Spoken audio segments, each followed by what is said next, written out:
Big man Gogo. How's it hanging, boy? Yes, we just got the $20 tip. You shitting me? From who? Those auntie man I took to their room. He didn't even look at the bill. He just want to get down to doing the nasty with the husband, I guess. Oh, man, we love them American auntie, man. What are you doing tonight? So let's just hop right in. What drew you to the complex story of this series? It's kind of every actor's dream to, really get to portray so many sides of one person. It really was kind of like a dream come true. And then, of course, on top of that, we have, there's mystery here. There's thriller. It's a thriller, and obviously shooting on location. It was everything drew me to it. It was just what didn't draw me to it is a question. But it really was just a dream come true. Yeah, similarly with me, working with so many amazing people.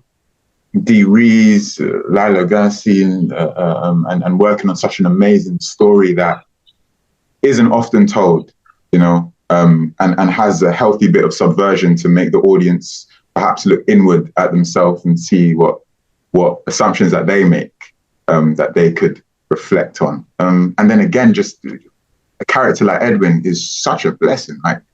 And to be a young actor and to be presented something like that, it was definitely the weight on my shoulders, but I think it gave me that motivation and just kept me hungry every day. I really loved it. Now, how did you two prepare for this particular role? Well, your particular roles, because they are very complex, in depth.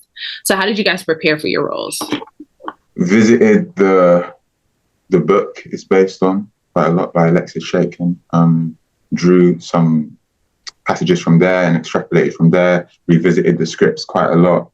And also, many other things, but I also spoke to my parents and my aunties about growing up. Some of them grew up in the Caribbean.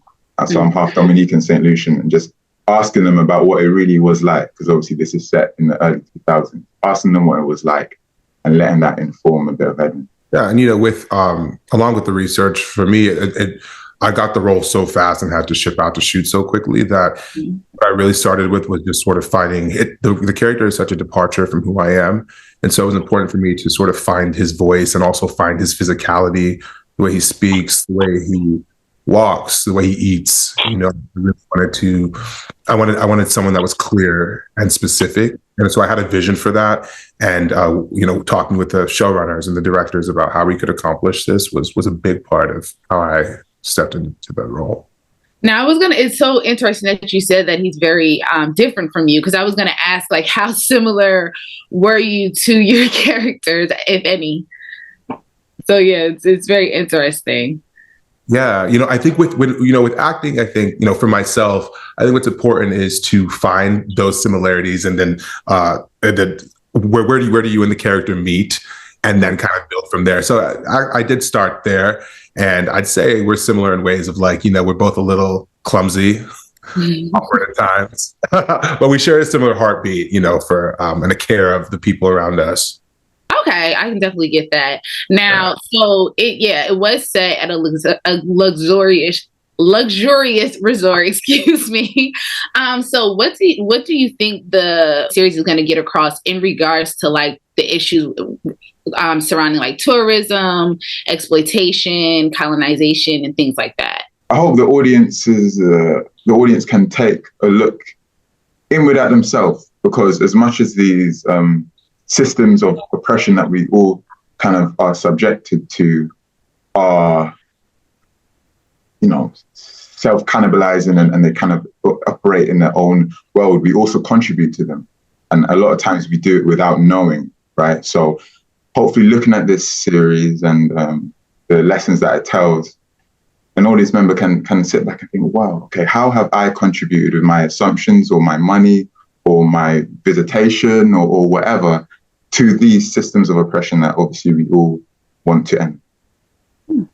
Interesting. Would you like to add, or was that good? Nail on the head. Now, if you could describe if you could describe Saint X in 3 words that you think are the best ways to describe it, if somebody was if you're trying to tell someone, oh, you need to check it out, what 3 words would you say they are? Thrilling, thought-provoking, titillating. Oh wow. Ditto. I was gonna say, are you gonna try and up his words or okay. Now, what was your favorite thing about working on this project? Listen, I don't know about you, Josh. Many things, right? But those Dominican mangoes, that Dominican man. Let me tell you. Wait, Sharifa, that's how I pronounce your name? Yes. Sharifa, listen, if I were to tell you there's about 11 different species of mangoes, all with different tastes, textures, flavors, would you believe me? You should I believe knew me. there were like two. Nah, there's like 7 to 11. I can't remember. It's beautiful. It's phenomenal. The weather in the Dominican, people in the Dominican, food. Yeah. Yeah. Seriously. Wow. Oh, indeed. And lastly, what is some advice that you would give somebody that like wants to follow a similar route that you guys have in the industry? I'd have to. I think the most important thing is just remembering that you should, as an actor, you just always want to be absorbing. You want to be a sponge. Even if you're having going through a little bit of a career drought, you should always be reading or just going to a museum and just taking in everything you can, whether it's art or just human behavior, because it ultimately just shapes your artistic side. So I would just say, just always just be learning and observing, be a sponge. Absolutely. And I'd say, just adding on to that, I'd say acting is sure becoming someone else, but it's also becoming more in touch with yourself. So as well as exploring art and other things of other people, also explore yourself.